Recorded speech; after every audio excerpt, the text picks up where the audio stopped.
the call. I mean, let's just maybe get started with an observation, a win that you had from this is now the second time we've done this chart for 2025. Like, what's the experience been? Whether it's with the chart or any wins with the business and just the awareness of financials too. Hmm. Or a struggle, Yeah. Well, something you learned, a learning experience could be a win. I for me, it's been great because I filled out last year. I'm filling out this year. I'm getting to think of different ways that I set up my business. I do have a question, Scott. I forwarded you my spreadsheet is somewhat not working, so that's my challenge is if something's glitchy and not working, that's where I don't want that to become, something more than I can manage is my only Yep. thing. Yeah, I was just looking at that now, so I can how do you feel, maybe not this second, but how would you feel if on this Zoom sometime we pulled that up and like looked at it and see if we could solve it? Yeah, I'm fine with that. Okay. My whole thing is a little bit different than probably most because I belong to a team, and so I a lot of the expenses, are paid for by the team, and my situation's a little different, but Yeah, I don't mind. we'd still love to see it. I think we can all still learn from it and it'll help model because there are others, myself included, on teams. So it'll be really a great model and we'll have some Rainmaker solo agents and some team members too to demo. I found it helpful doing this, just finding where everything is and kind of tracking down just kind of spent the morning tracking down my invoices from Keller Williams in the last year or so from my start date, and just realizing I didn't have like half of them saved. And I think this was before I realized that our email has unlimited capacity. So I think when I first started, I was deleting some emails that I didn't know were important, but so then finding out who I need to contact to have when I have these questions to be able to get them, I think was beneficial.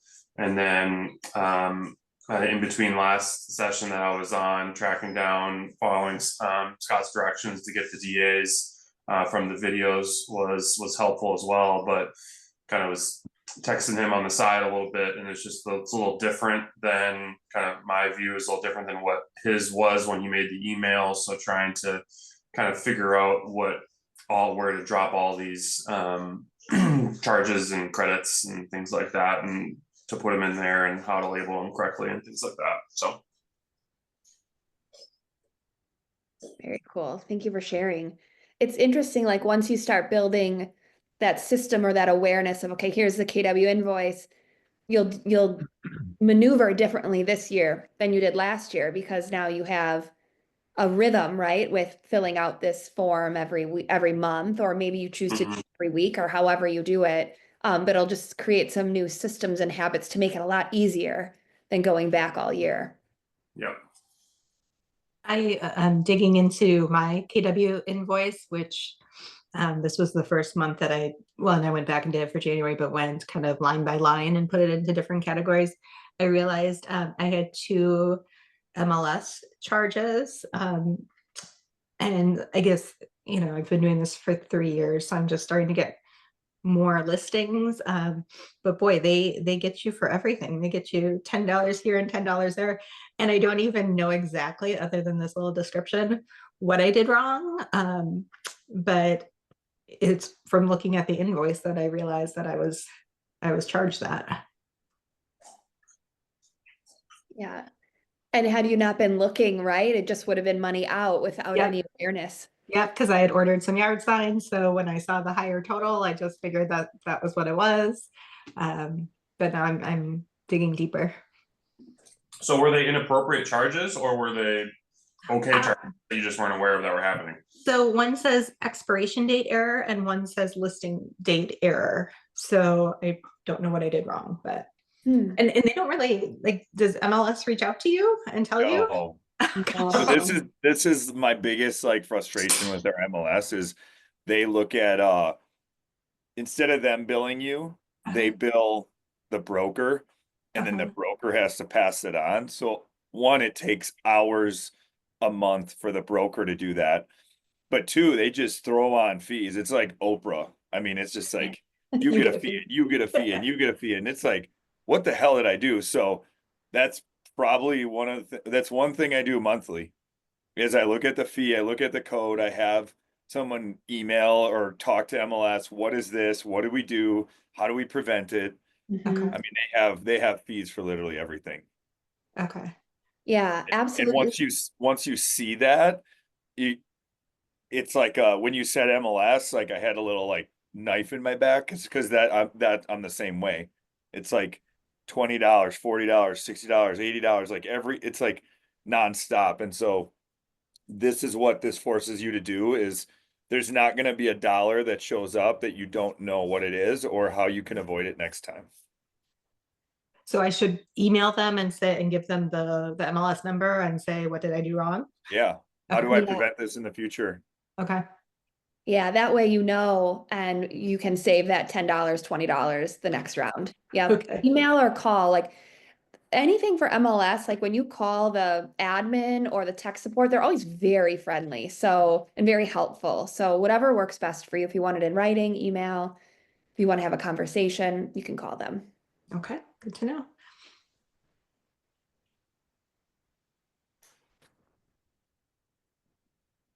All right. Any other observations or challenges, wins from the spreadsheets or just from being more aware of what's coming in and what's going out for the business?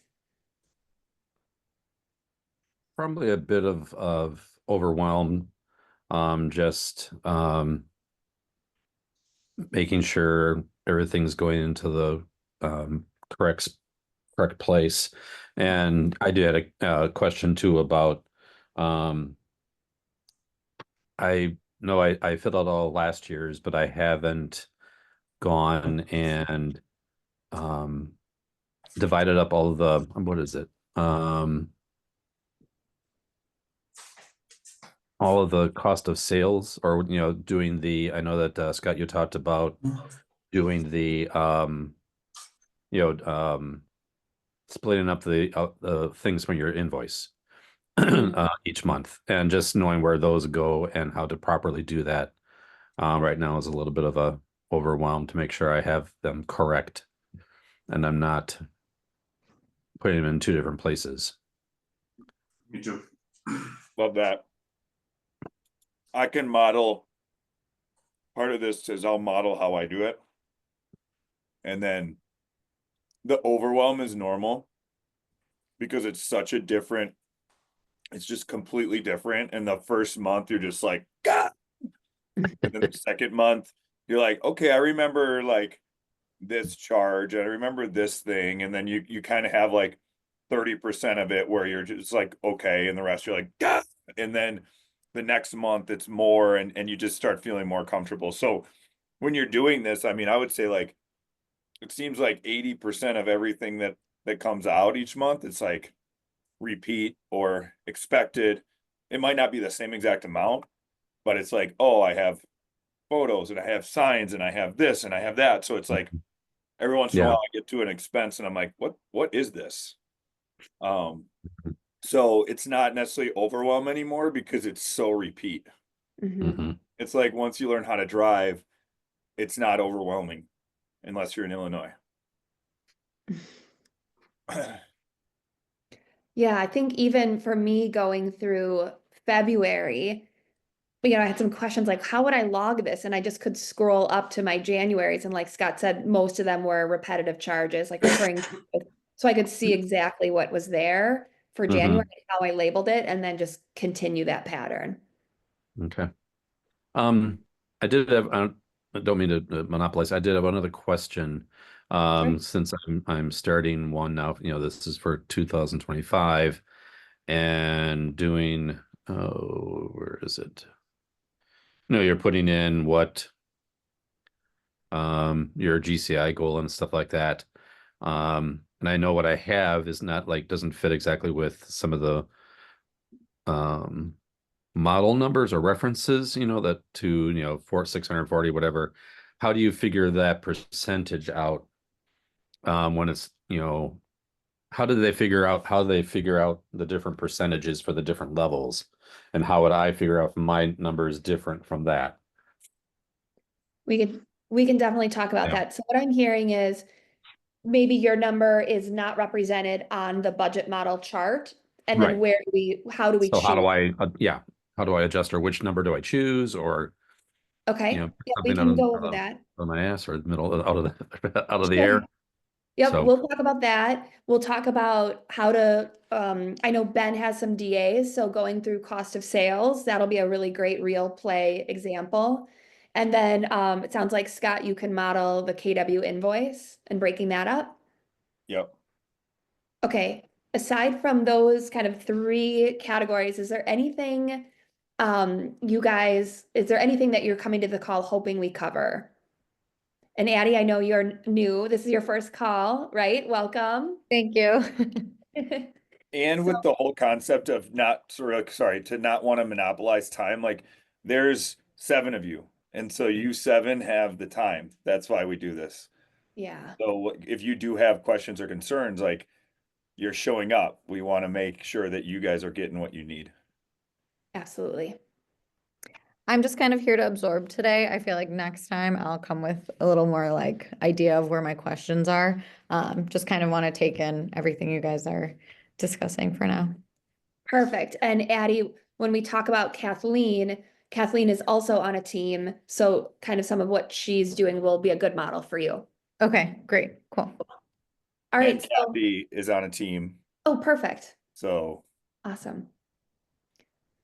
All right. Scott, um you want to kick us off with one of those three? yeah, so Brian, in the meantime, could you share yours? Do you know how to share the spreadsheet? I'm gonna start with Kathleen. And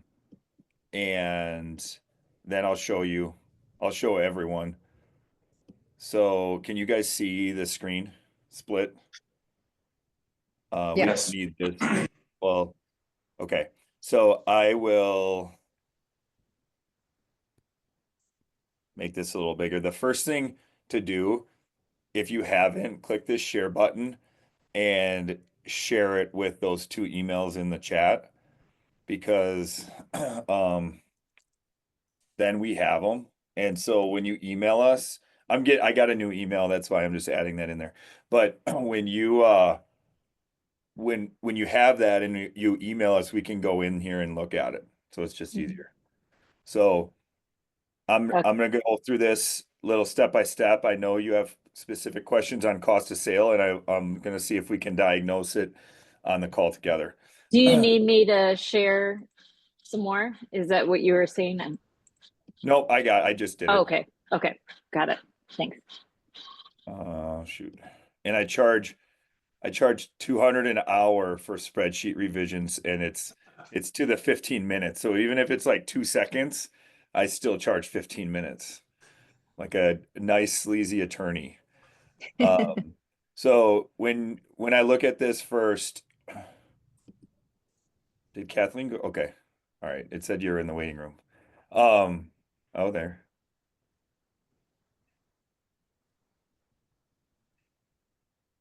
I'm just waiting a second. Sorry. Oh, she can hear us.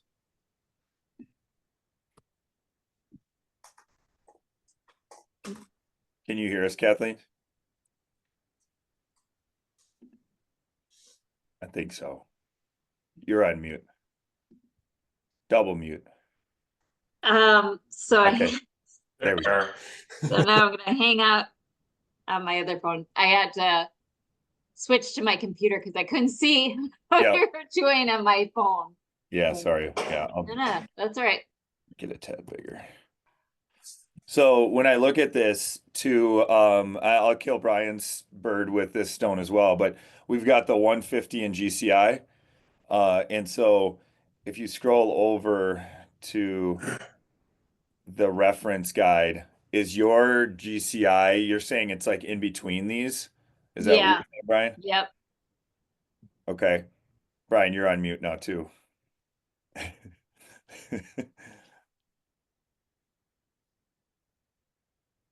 Yeah. Can you hear me? There you go. Yeah. I can hear you. Yeah, mine is between the 340 and the 640. So if I were to answer that, or how I answer that question is I would look at, all right, are you looking to grow in 26? Like, are you looking to get to the 640 in 26? Are you looking to stay? Do you think this is Oh, like your grow. big year and you'll go backwards, or you're No, looking to continually grow. grow? So I would lean like you can divide these two numbers, and this is just for people that have no clue, like, right? Meaning they've never done this before, they don't know what to strive for. I would divide these two, so it'd be like 29. And then if you're looking to grow, I would err more on the 33% than the 29. So like I would say Okay. anything 29 to 33 you would be good with. There's not a true like exact right answer, Okay. but it's going to get you in that ballpark. And Okay. then for That helps. expenses, it's pretty similar. So I mean, you can just say 36 or 37. And then depending on, because these are so close, your expenses over here, whether it's these two, either one, like, well, they vary quite a bit. So even though it's 36, if you look at these two numbers here, it's 340 and 640. So it's 36 and 37%. This is what we're Mhm. looking at, percentages more than numbers.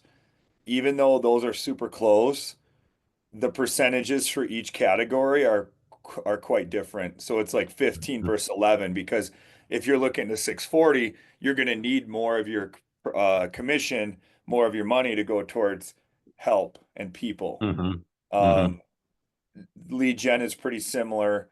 And so you just see they make it up a little. Like it's 4.6 versus 5.3, but you can see you're still spending more.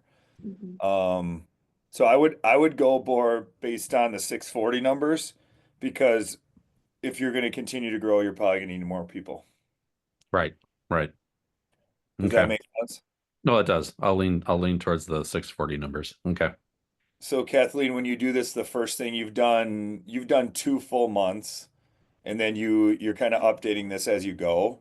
Right. And so whenever you finish a month, put the 2 or put the 3 here. I'm going to do 2 for now, because what this does is I think it's really valuable to give you this monthly number. Mm-hmm. And so I'm not saying this is right or wrong, but I personally only do this once a month, because I don't want to have like half months in there. So like I don't do February until it's March. And that's not to say you shouldn't either, but if this way it might be throwing things off a little from like expenses or cost of sale, because I want to look at this number here and say like, all right, you've got on average of, you know, $1,000 in expenses, or you got average of this. It's just like one more metric, especially when you're spending more. Does that make sense? Yeah. Yep. So your question, and I'll get to it because your question was on cost of sales, but your GCI goal is 150, which means you are looking to get what's 150 divided by 12? Oh wait, duh, it's right here. 1250. So you're looking to get 1250. Anytime you get more than 1250, this cell is going to be green, and anytime it's less, it's going to be this shade of red. So it's just a quick visual for you too. Okay, that's good. Do you have any other closings in March that aren't showing up in here? No. Okay. So we can go 3 just for now, and it's going to divide this by 3, which means you're still, is that right? So 38K divided by 3. It's like more like 12,600. Where's the 38K? When he, There's something in here, it's adding. it's adding adding differently. more. COA B.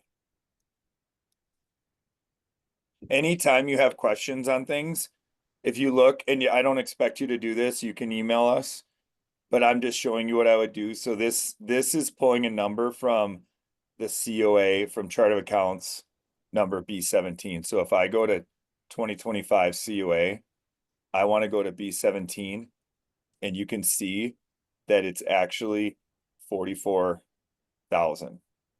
So something's wrong because these three numbers are adding up to 38, but this is adding up to 44. Mhm. And then same thing with your cost of sales, I bet. So if you look at the 3, it's adding up to 20,000, and this is adding up to 23. So this is why she emailed and said something's going on. And I think this is going to be a very common thing for all of us. So it's good to know.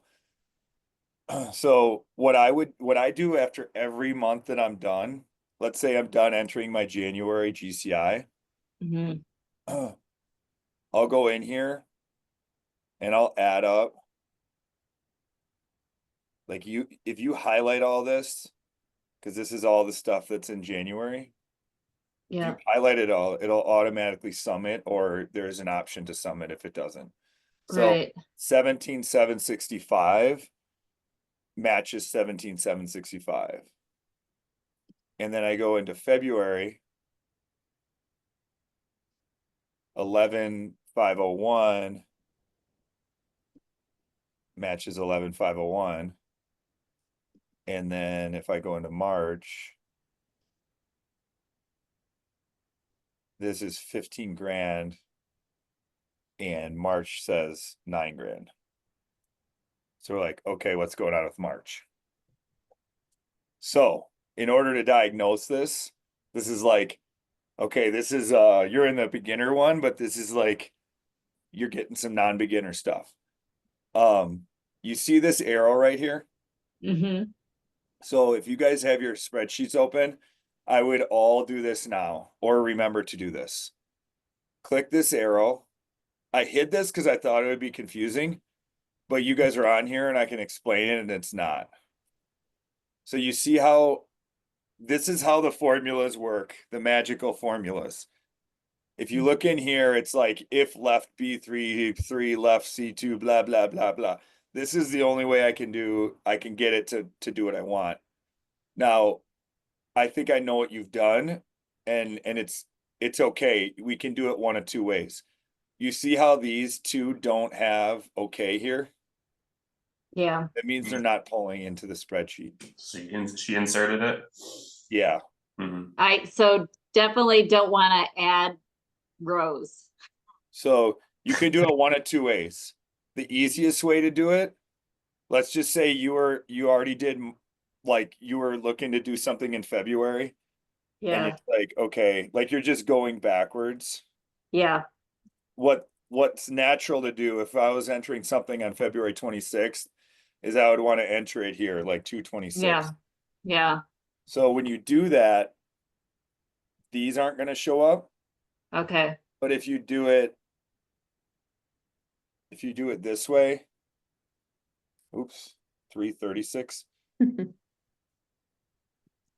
and you just say like you made $6,000. So if you do it this way, and you can see the 1, 2, and 3 over here, this is automatically populated from the date. Okay. And then I would just grab all of these and I would sort it. Sort by date. Sort by column A. Yep. Yeah. So that's one way to do it. That's the way I would do it. Okay. Okay. So then it's there. Now, it could be argued that this might even be a quicker way to do it. Because if you added 226 here,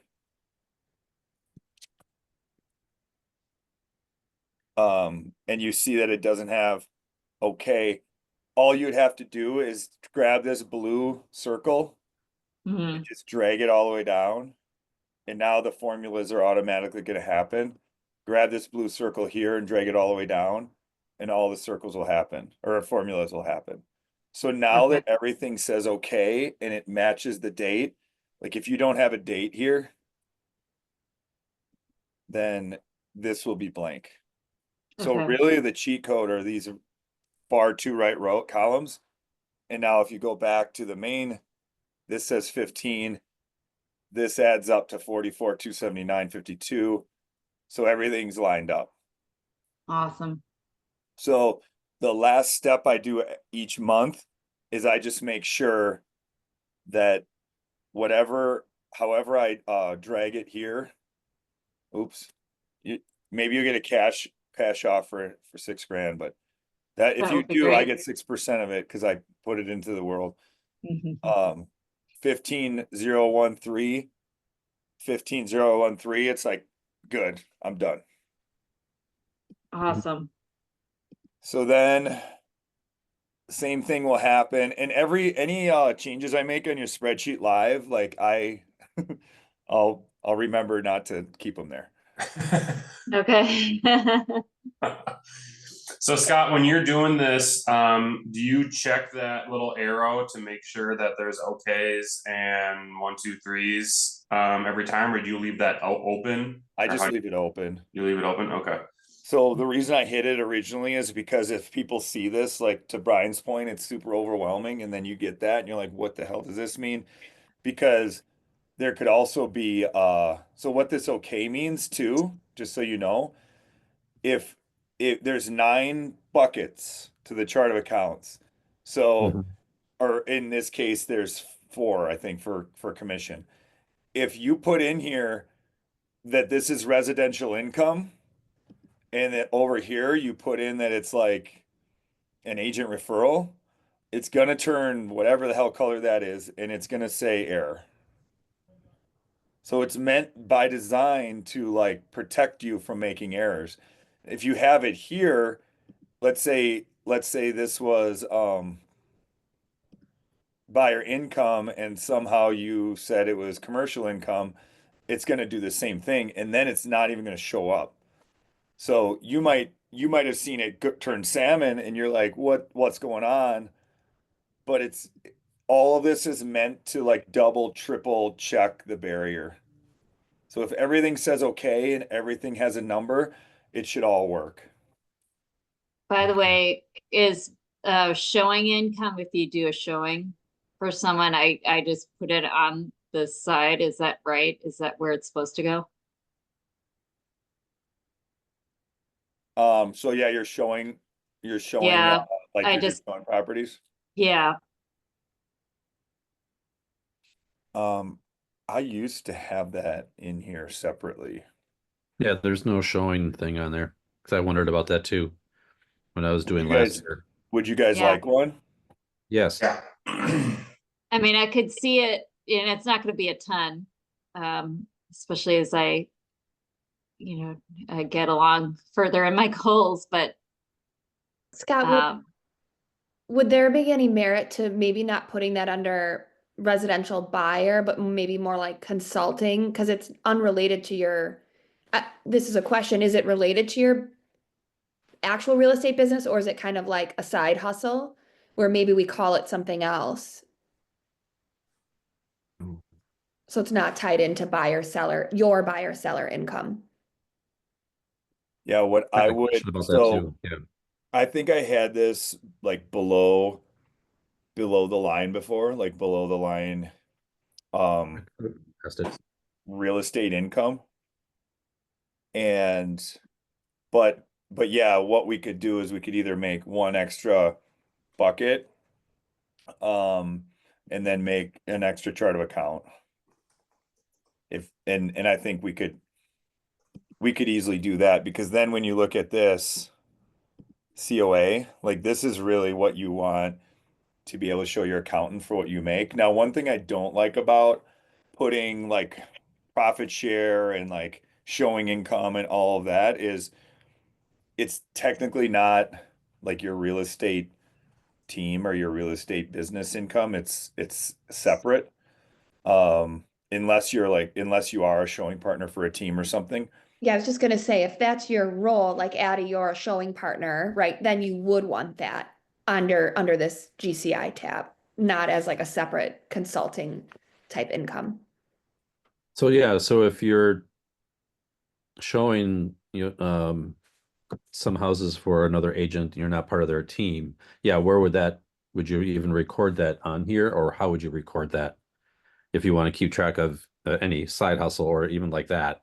Where would that stuff go? That's a good question. I left this out of this new version. So I might have to think about this and then get back to you because I'll show you what it used to look like. And I think that would have been 2023.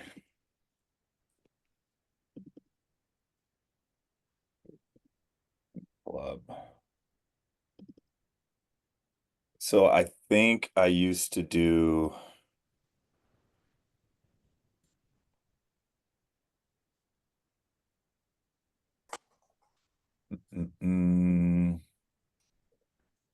I gotta play around with that. I don't remember exactly how I did it. Yeah, I think the best way to do it would be to have it go below the line. And by below the line, do you guys know what we mean by below the line versus above the line? Who can tell us? Well, like if taking a salary, taxes, things like that, you have under below the line. Yep. So you could have below the line expenses, um, and below the line income. And so below the line, yeah. So like it wouldn't what we want the purpose of this spreadsheet to be is the exact what it takes to run your real estate business.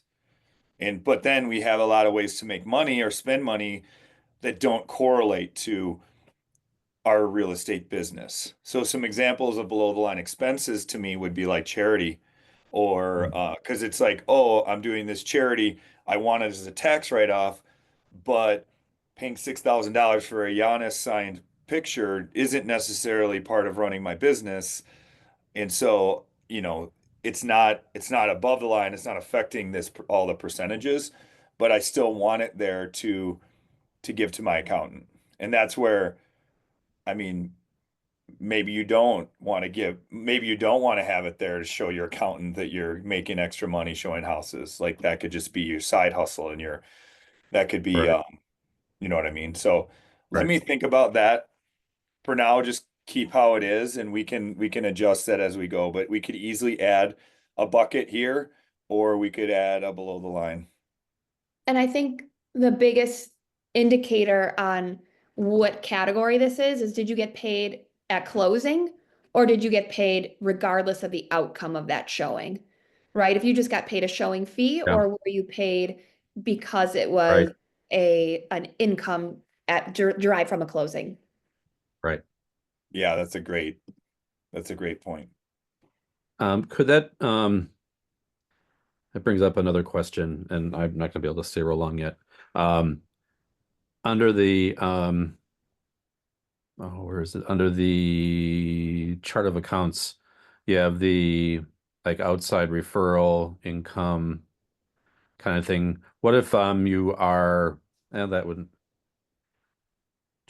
I was just thinking, what if you had got a referral fee from um maybe back up my question. Be outside referral, is that an agent outside of Keller Williams, or is that just out if it's an agent outside of your own particular business? Like outside of our area, our geographic area. So if Okay. someone So like says, if I had I got a if I referred someone, say I referred you, Scott, a client because they're looking in your area and I received a referral from that, where would I put that in here? yep, Under so residential?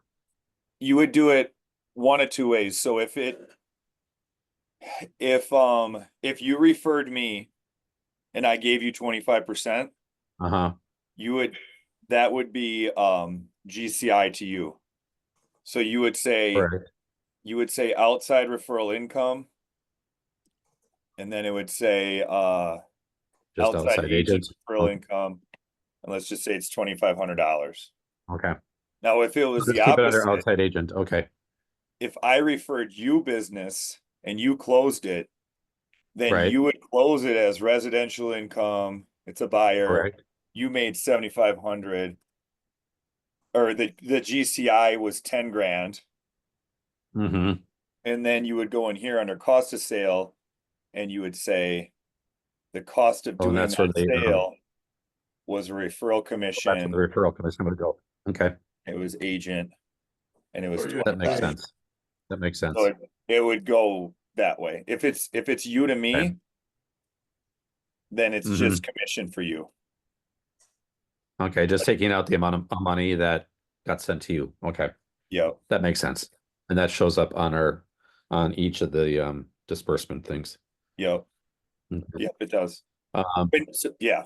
Regardless if it's KW to KW, whatever country or city it is, whatever company it is, it will show up, and I'll show you that because I'm gonna tell you where I see like all the deductions and what I do for that too. okay. So for your original question, Kathleen, because I don't even know if you knew the GCI wasn't working, right? But I just made you $6,000 more. Hello. And I appreciate that. Same thing here for what you did. You added 3 lines, so now if I just do this, everything seems okay. Everything has a number, and it should all add up. And it should probably, do I, if I did the same on expenses, I should check that for cost of sales? Yeah, I just did it for cost of sales. So Oh, now, okay. so now expenses are all over the place. Some errors, some blanks. So this is good. So you know how I just made you money? You can't be mad at me for having you lose money. Ruh-roh. Can we just ignore that one? Oh, yeah, So why would this- now what would cause the error in the expenses? I'll show you right now. So now error here. She's got, this says 6-9,000 and it's under 6-6,000. Hmm. You see the first number of these two don't match. Oh, okay. Yeah, that So makes if sense. it's your KW tech fee, then it would go under communication technology, and now that's okay. Okay. Yay. So this error okay is a double check to make sure that you did it right. Now the invoice is actually a really good a really easy thing to make mistakes on, because it's like all sorts of it goes to all sorts of different categories. But what I do when I'm chugging away and I'm labeling this, if I don't know what it is, I don't even think about it. I just do question. Okay. So then it's like I got them all, then there's like 10 questions, and then I sort it so the questions are at the bottom. Then the questions I can like look into, and I have other people I send it to. I say, who knows what this is, who knows what that is. But the problem is, if I sort it like questions and this starts with 6-9, then I put it under like this, well, it doesn't match. So this is a good reminder for me to be like, oh shoot, I gotta make sure that I match it up.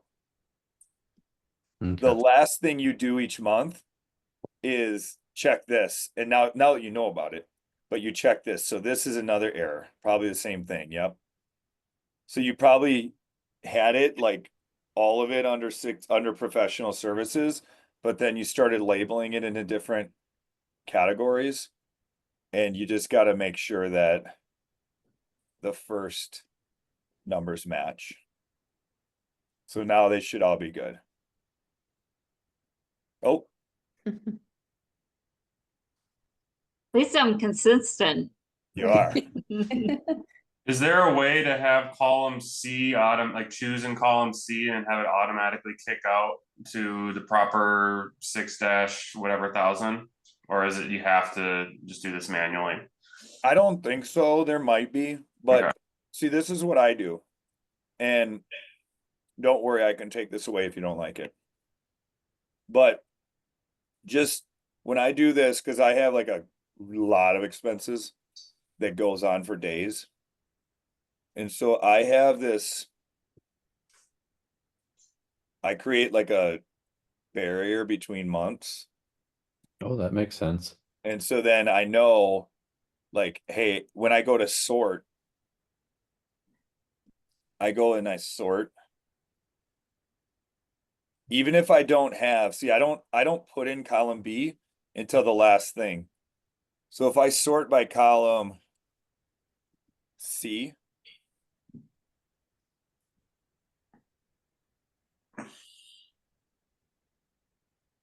and then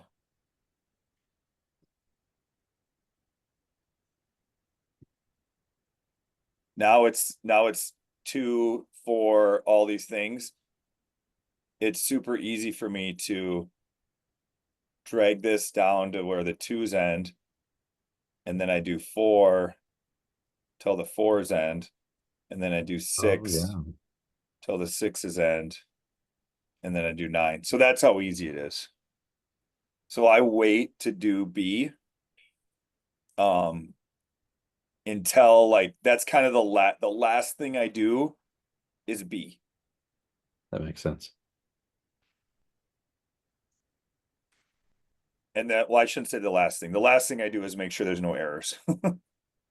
And now just to give you an idea of what this could look like. Do you like this, Kathleen, having like a little break in between each month? Oh, she was coming back in, so she might be on. Here she is. Because then what you can do, you can Yes, I sum like this- it. Thank Okay. you. You can sum this 472.98 Mhm. and you can say perfect, it matches. Oh, that is nice. And then Yeah. you can do it again. And then it's just like, there's so much gratification to having it just look really pretty and nice and just like finalized. Now, what I did here, because you can see these automatic drop downs, I go in here, I drag the blue circle, and I just get rid of the drop downs. So then if I resize this to fit to 5, and I'm going deep into Oh. hers, but I think this all of what we're talking about pertains to everyone. Mm. So You can- 721 for February, because we never did it, 721 matches. And then for January, 728, you have very consistent expenses. Yeah. That matches. And the last thing I'm going to do is we can do the same for cost of sales, but I just want to see if these all match. They should match, knowing it's 71.55, knowing that it all says okay and it's all right, like all of this should match, but I still look just as like the final thing. 63.41, and then it should be 99.39. So see, now everything's good. Could you go, Yay. Thank you. could you go back to her expenses? Kathleen, are you open to a coaching question? Sure. I noticed there's a couple, at least 2, where you're paying the WireX, the trust fund fee for the buyer. Right. Right. And it's $8, right? Right. And how many transactions do you want to do this year? I have a goal of 18, hopefully more. Okay. So what's causing you to pay that fee? I don't know. I felt like I thought it would be a good service to have, and it's not too much of my cost, but I know that does add up. Yeah, it's just something to think about. There's no right or wrong. It's how you do your business. Mhm. Some things that we like to think about, what would that look like if you went to 40 units or 20 units or whatever that might be? And is that scalable, or would that money be better reinvested elsewhere? And Right. sometimes we feel like we have to do things that the buyer would never expect. And Mhm. so I'm just curious, like the trust funds is a convenience to the buyer, right? To not have to write a check or drop something off. Right, because I want them to get it in right away, so it's almost like an incentive if they I mean, not an incentive because I don't even tell them. I just pick it up. Scott, what are your thoughts? I mean, I think you could ask the question always is, what can I stop doing that no one will ever notice? Totally. I Yeah. think Right. that's something like you could stop doing that no one would ever notice. Right. Yeah. Just a thought. Yeah, But thank you. thank you for sharing, thank you for sharing your sheets. That was awesome to be able to walk through and learn from. Well, I mean, selfishly, I got them all fixed, so thank you, Scott.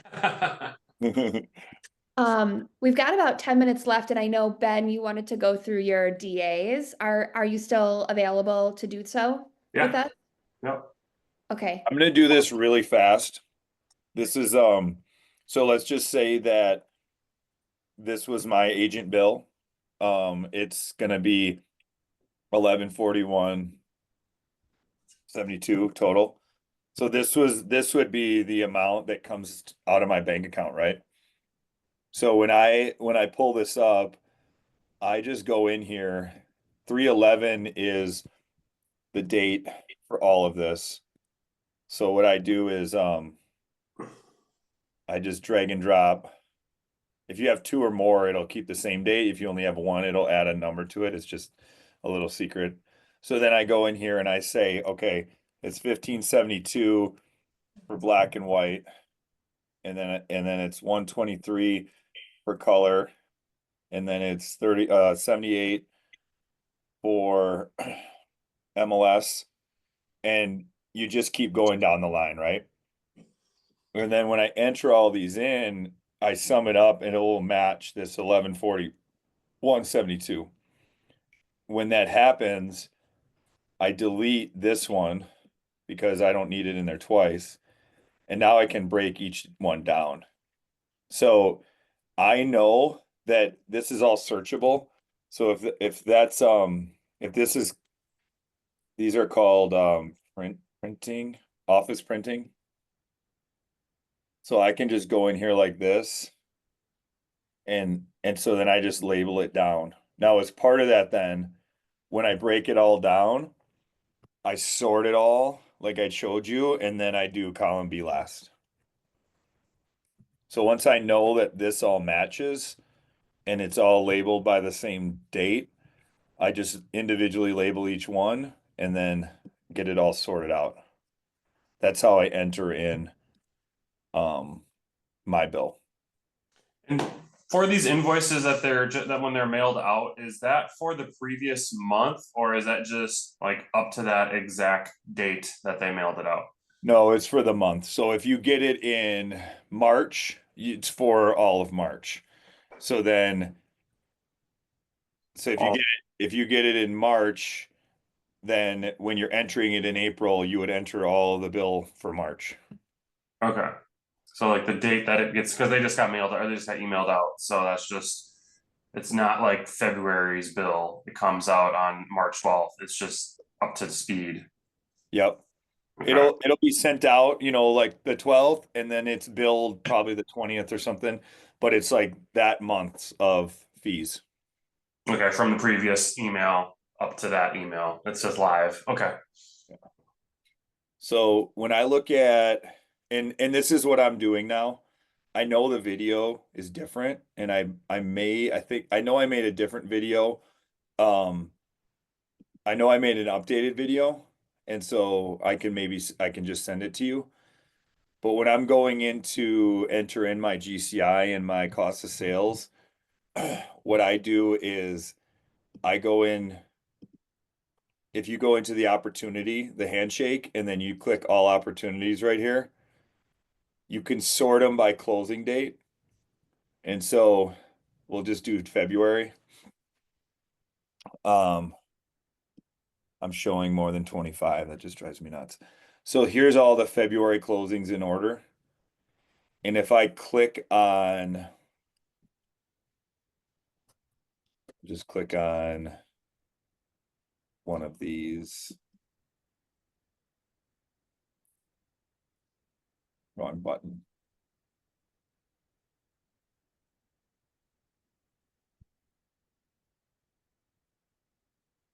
So I click on the actual opportunity name. And if I go in here under offers and commissions, everything you need to know is in here. And it's, in my opinion, easier to read than the DAs now. The DAs changed and they're just more confusing. So I know it's 315, 315 grand. Then I go down and I see the total commission and the bonus. So it's we did a 595 on this. And then I look in here and I see like payment breakdown. This is the cost of sale to me. What the other agent gets is the cost of sale. Now, I don't know if there's one in here that has like a agent referral, because that would be really helpful to see, or just like any kind of other cost of sale. But when you go, let me look and see if I can find one from when I was paying in my cap, because we reset our cap, I believe, in August. So you go to offers and commissions, and you can see we made 4.94. The agent made 0.6. So already my cost of sale is 23.71. That's the agent split that I would put under cost of sale. 27.31. And that would be, I think it's a listing commission split. Okay. I put the address here. Then I could go under mine, and this says Jeremy Reinders, but we're in together. So I could go under here and I could say, what other items? Shoot, this is the bad one. But you can see if there's a referral, it would be this amount. If you're paying royalty, it's right here.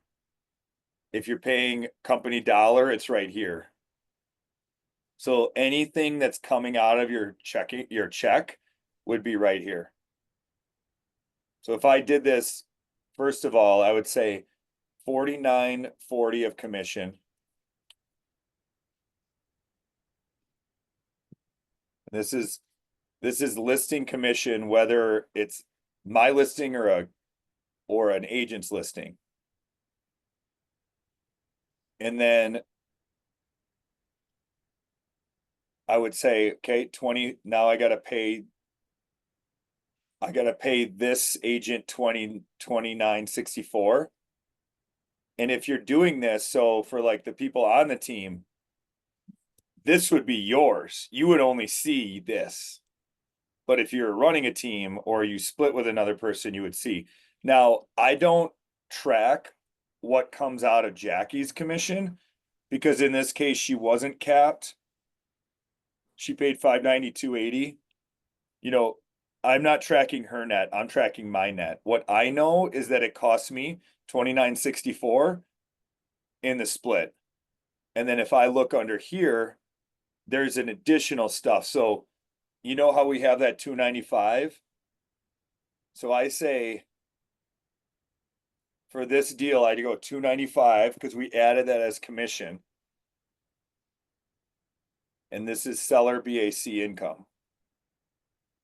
But then under cost of sales, you can see that I actually got to take out 295. So instead of just not having it in there at all, I add it and then I take it out. And it's a pain in the butt, but it's where the money's going. Does that all make sense? No? Kind of, not So- really.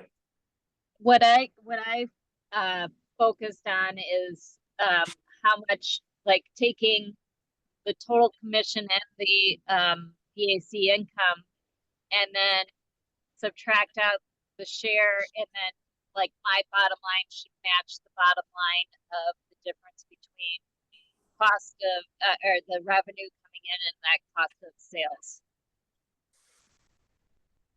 You can do it either way. But if you want to know, like, when you go into the chart of account, each of these has separate lines. And so it's just like an easy way to see where the money is. Because let's just say here, like, she's got 2375 coming out as BACs. But if she doesn't have, she's got 1485 coming in as an example. So you could see, like, okay, you can see what you basically see like what you're losing or what you're gaining.